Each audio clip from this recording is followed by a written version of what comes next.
Oke, what's up? Kembali lagi dengan Aleom Daun di sini. Kali ini Aleom Daun akan melanjutkan kembali pembahasan dari drama Korea Wonder Woman. Kali ini drama Korea ini memasuki episode yang terakhir nih guys. Episode yang ke-16. Episode yang ke-16 dimulai dari upacara pelantikan Han Sung Hye sebagai ketua Hanju Group yang baru. Nohak melaporkan semua yang telah terjadi pada saat itu kepada Sung Hye. Kedua paman Yeonju pun dibawa ke kantor polisi, namun tidak dengan Yeonju. Yeonju tidak ditangkap oleh polisi karena belum ada bukti yang membuktikan dia bersalah. Dan hanya pamannya lah yang tertangkap basah dalam kejadian itu.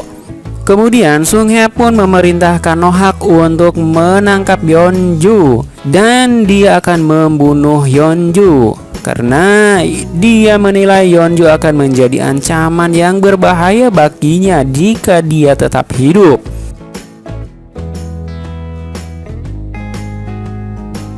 Di luar ruangan, Sunwook, Yoonju, dan Yeonju membicarakan tentang Nohak yang ada bersama Sung Hye di mobilnya pada saat itu. Karena itu bukanlah dari bagian rencana mereka nih guys. Setelah sampai di rumah, Yeonju menelpon Nohak untuk meminta keterangan darinya.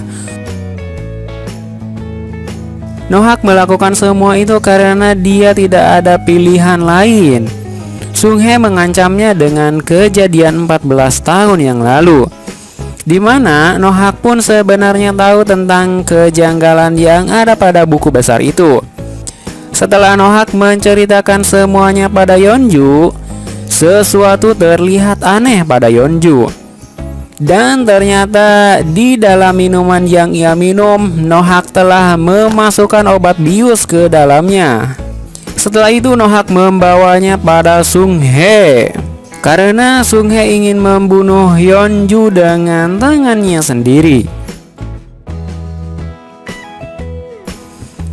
Di sana Yeonju malah seolah sedang menginterogasi Sung Hye dan membuat Sung Hye mengakui bahwa dialah yang menyebabkan semua kejadian pembunuhan di grup Hanju. Dia menyuruh para bawahannya untuk membunuh dan menjatuhkan semua orang yang menghalanginya.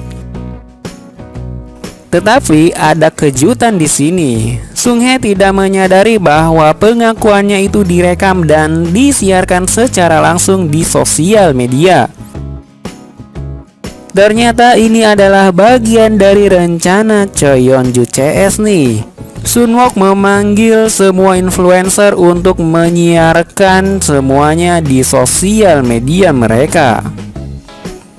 Karena pengakuan tersebut, kepala Ryu pun terseret karena namanya disebut dalam percakapan itu.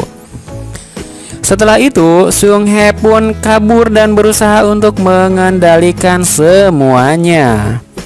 Sung Hye melakukan rapat dengan semua stafnya. Mereka pun menyarankan agar Sung Hye melimpahkan kesalahannya lagi pada Jang Do-woo. Tetapi Jang Do-woo malah mengubah pengakuannya. Dia mengakui apa yang dikatakan Sung Hye adalah benar, bahwa dia yang memerintahkan semuanya pada kejadian pembunuhan dan kejadian Lee Bong-sik serta kejadian-kejadian lainnya. Jaksa Yoo Jun pun bertanya kepada dia, kenapa dia malah merubah pernyataannya. Ternyata sebelumnya Do-woo berbicara dengan Sunwook. Sunwook memberitahu Do-woo bahwa adiknya tidak diobati dengan benar oleh Sung Hye yang menjamin pengobatannya. Sunwook mendapatkan data tersebut dari Nona Kim yang melihat resume pada awal dia bekerja di Hanju. Alih-alih diobati, adiknya dijadikan sandera hidup oleh Sung Hye agar Do-woo mengikuti semua perkataan dari Sung Hye. Sung Hye bisa saja melakukan transplantasi ginjal untuk adiknya, tetapi Sung Hye malah tidak melakukannya dan melarang hal itu, yang membuat keadaan adiknya menjadi semakin buruk.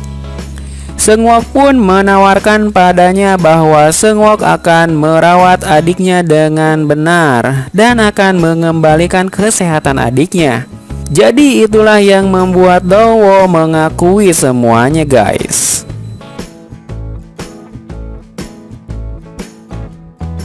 Ketika Do-woo tidak menjadi opsi lagi oleh Sung Hye, Sung Hye pun menelpon para menteri dan petinggi pemerintahan. Tetapi mereka menolak semua pernyataan Sung Hye karena mereka pun takut terseret juga nih, guys. Pilihan selanjutnya dia menelpon Kepala Ryu. Namun Kepala Ryu juga malah meminta bantuan kepada dirinya, yang akhirnya itu pun bukan sebagai opsi bagi dirinya untuk keluar dari masalah ini. Opsi selanjutnya adalah dengan tidak memberitakan kasus itu di televisi. Sung Hye menelpon televisi itu agar tidak memberitakannya. Jika mereka memberitakannya, maka semua sponsor dari Hanju Group akan ditarik dari sana, guys. Tetapi hal ini sudah diantisipasi oleh Yeonju. Sebelumnya Yeonju telah berbicara dengan reporter yang biasa menyiarkan berita ini, guys. Reporter itu malah menyiarkan berita itu dan mengatakan bahwa Hanju menyuruh stasiun televisi itu untuk tidak memberitakannya. Reporter itu berpikir bahwa ini adalah hari terakhir dia bekerja di sana.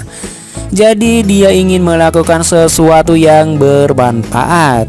Oke, opsi ini pun gagal, guys.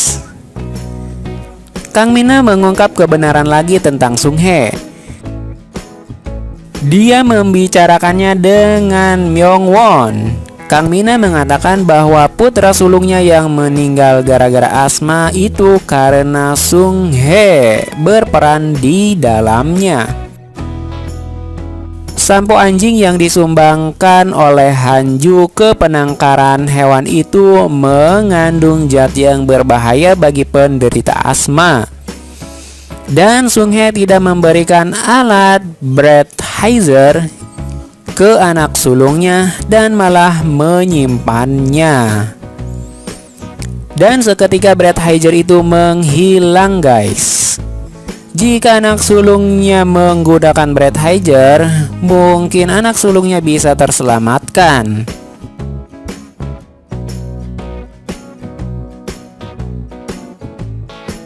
Rapat pemegang saham Hanju pun dilaksanakan untuk memutuskan beberapa keputusan dan untuk memecat atau menurunkan keluarga Han Yong-sik dari grup Hanju. Dan ternyata ada kejutan lagi. Nona Kim juga punya pengaruh besar di grup Hanju, yang akhirnya putusan itu bisa segera dilakukan. Dan akhirnya rapat itu memutuskan bahwa ketua Han Yong-sik semuanya dipecat dari grup Hanju.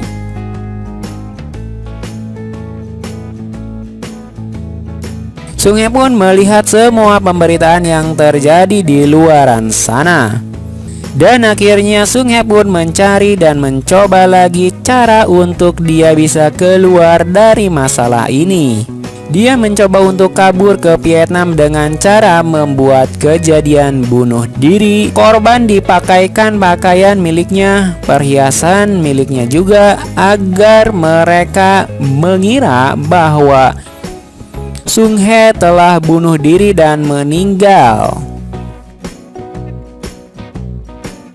Tetapi Yeonju dalam penelitiannya itu sangat berhati-hati dan menyadari hal itu bahwa jasad yang ditemukan bukanlah jasad Sung Hye.